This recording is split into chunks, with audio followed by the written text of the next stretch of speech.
Good morning, world.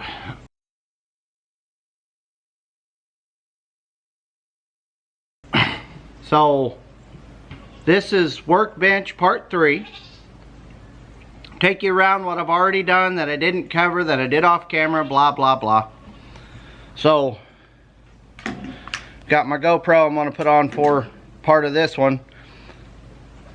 Take you through a couple of things. So what I did here was I made my 45s just like that. This whole thing slides out now when it's not swelled up because it's moist out here.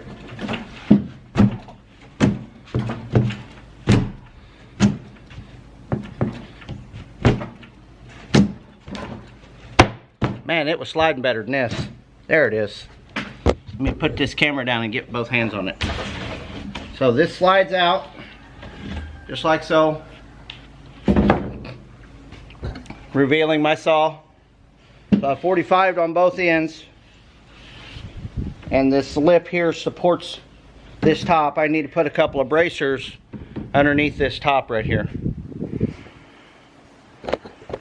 Put that back in real quick.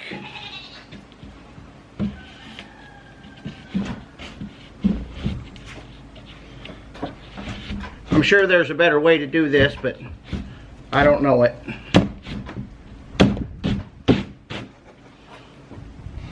See there? Nice and strong. I got my floor down for my air compressor to set on here. I need to put a board across here, across this section here, to keep this from bouncing out into the open hole. I got my 3/4 inch plywood backer here to start my French cleat wall, and that's what I'm doing this morning, is building a French cleat. Basically it's a place to put my drill bits, to be able to clip the drill bits on the end of the saw.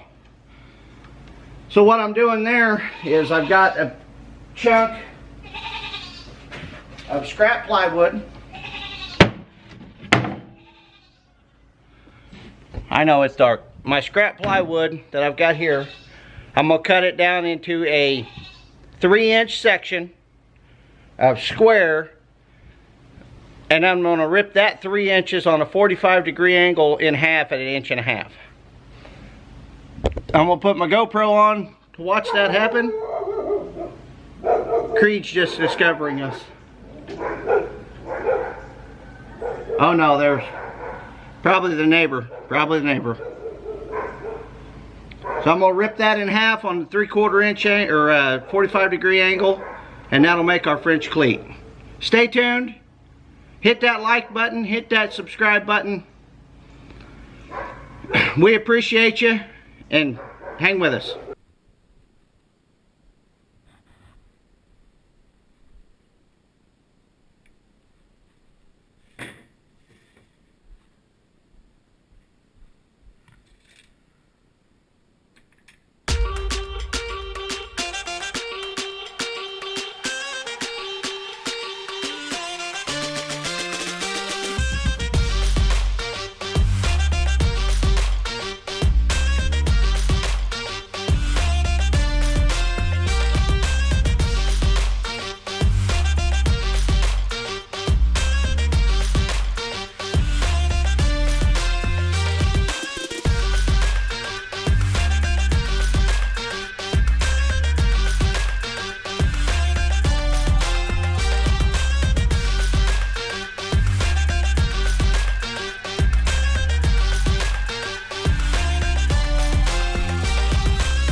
So I built the cleat on the back end. My GoPro died.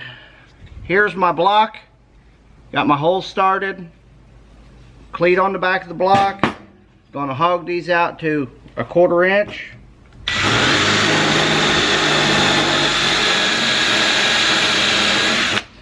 Wow, that drill bit's dull. I need to go bigger anyway.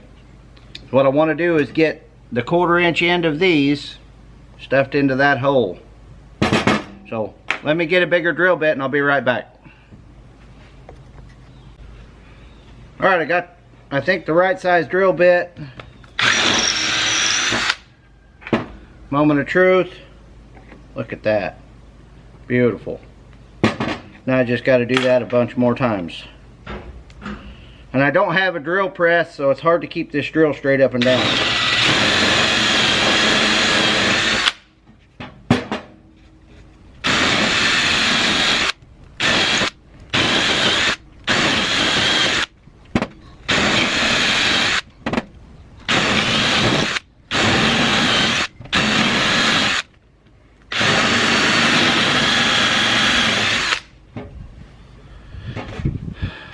Alright, got my holes. It fits. Now we got to sand this block down. For that, I'm going to use my belt sander because it's pretty rough. And I'm going to put my headphones back in.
Alright, so there's still a couple of lines on there. I don't really care about that.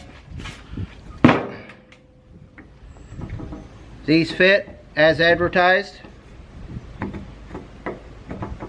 I really need to take I've got one of these that's real short. I need to find that so I can give those holes a countersink. But check this out.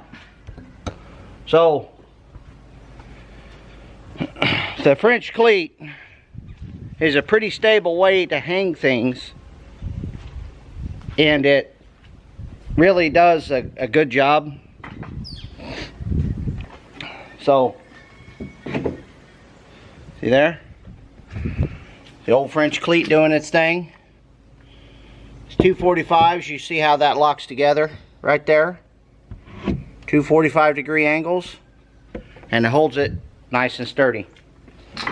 So I've got to build a whole truckload of stuff like that so I can hang my drill bits, so I can hang my saw blades, various other things that I've got to get hung up here so I don't lose them. I'm going to make hangers for my nail guns, my drills, that type of stuff. My drills will actually come in this side over here. But I'm tired of looking for my, like I said, I've got one floating around here somewhere. It's got a little short thing. If I had this, I'd be able to keep track of it. So, workbench part 3. French cleat wall started. Like, share, subscribe, and we appreciate you.